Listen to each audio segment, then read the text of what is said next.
एक बार एक युवा लड़का एक बौद्ध भिक्षु से कहता है, मुनिवर, बुद्ध कहते हैं जीवन दुख से भरा है, दुख जीवन का एक सत्य है, पर मुझे तो ऐसा नहीं लगता। मुझे तो ऐसा लगता है कि जीवन में सुख भी है, और वैसे भी बहुत से ज्ञानियों ने कहा है कि जीवन में सकारात्मकता का होना बहुत आवश्यक है। फिर बुद्ध ये कहकर कि जीवन दुख से भरा है, क्या नकारात्मकता नहीं फैला रहे?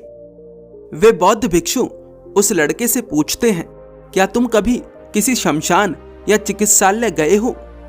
वह लड़का उत्तर देता है, नहीं। वे महात्मा उस लड़के से पूछते हैं, क्या तुम्हारे घर में कोई वृद्ध है? वह लड़का उत्तर देता है, हाँ, मेरे दादाजी वृद्ध हैं। वे बौद्ध भिक्षु उस लड़के से कहते हैं, ठीक है, कल तुम किसी चिकित्सालय जाना और वहां जाकर किसी रोगी से ये 3 प्रश्न पूछना। पहला प्रश्न, क्या तुम आनंदित हो? दूसरा प्रश्न, तुम्हारा आनंद कहां और कैसे चला गया? तीसरा प्रश्न, तुम्हारी इस अवस्था में सबसे बड़ी इच्छा क्या है? लड़का जिज्ञासु था, इसीलिए उसी समय वह चिकित्सालय चला जाता है। वहां जाकर वह अपने प्रश्नों के उत्तर जानने का प्रयास करता है, परंतु कोई भी उससे बात तक नहीं करता। भला जो खुद दर्द में हो वह किसी दूसरे के प्रश्नों के उत्तर क्या देगा? बहुत प्रयास के बाद उसे एक व्यक्ति मिलता है जो उसके प्रश्नों के उत्तर देने को तैयार होता है। लड़का पूछता है, क्या तुम आनंदित हो? रोगी सुनकर बहुत हैरान होता है।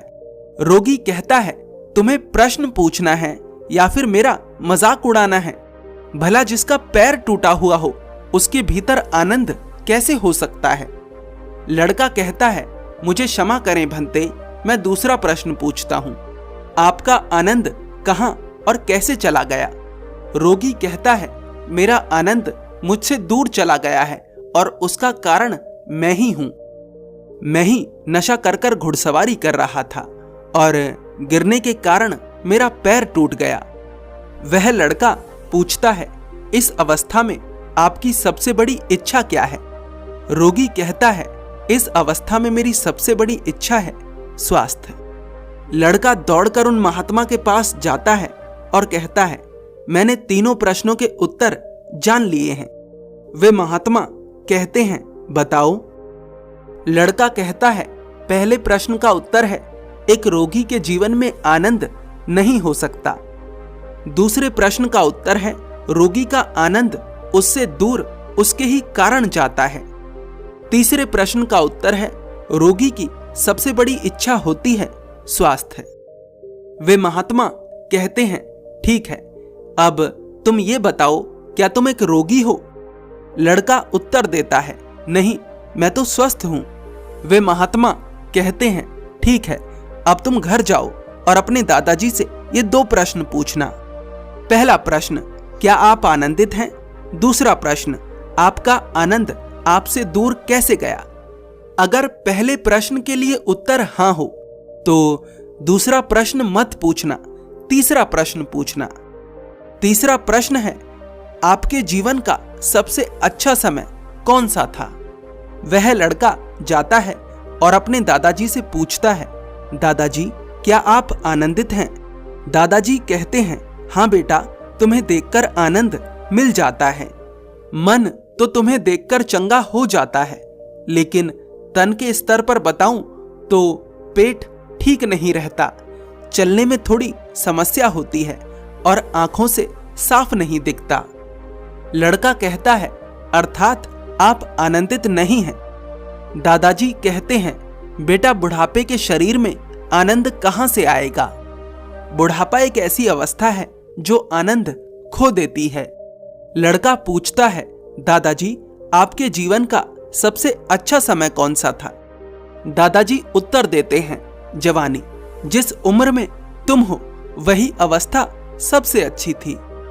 पर दुख इस बात का है कि मैं अपने जीवन में कुछ सार्थक ना कर सका, कुछ ऐसा ना कर सका जो मुझे इस अवस्था में भी आनंद से भर देती। सच बताऊं तो पुत्र, ऐसा लगता है कि जीवन व्यर्थ गवा दिया। बहुत कुछ करा जा सकता था, लेकिन अपनी ऊर्जा गलत कार्यों में खो दी। वह लड़का उन महात्मा के पास जाता है और उन्हें दोनों प्रश्नों के उत्तर बता देता है। वे महात्मा उस लड़के से पूछते हैं, क्या तुम्हारे साथ कोई दुर्घटना हो सकती है? लड़का कहता है, हो सकती है। वे महात्मा पूछते हैं, क्या तुम्हें कोई रोग हो सकता है? लड़का कहता है, हाँ हो सकता है।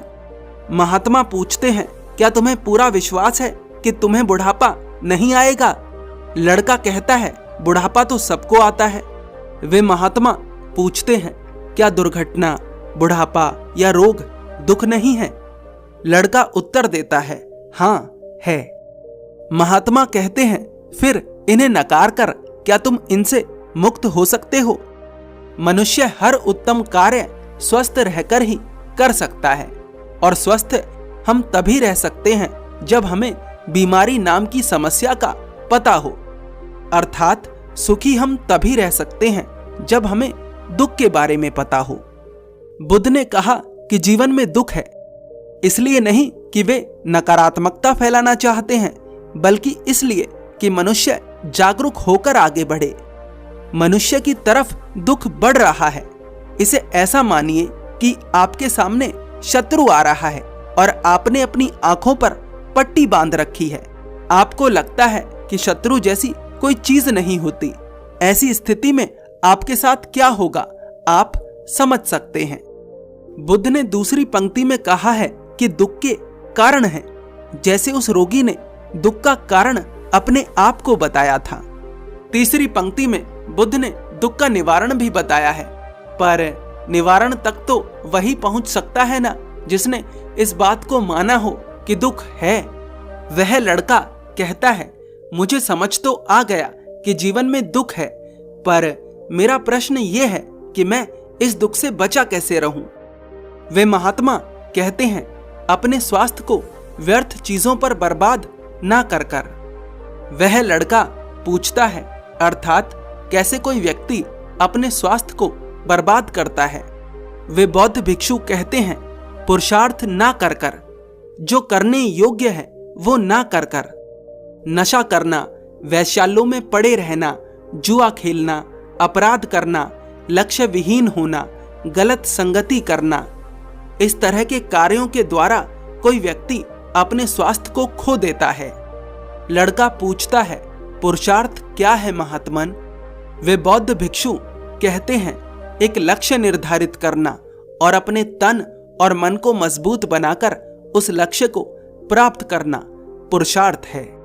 लक्ष्य सांसारिक और आंतरिक दोनों हो सकते हैं। जो व्यक्ति पुरुषार्थ करता है उसका भाग्य भी उसका साथ देता है। इस कहानी से आप क्या सीखते हैं, हमें जरूर बताएं। धन्यवाद।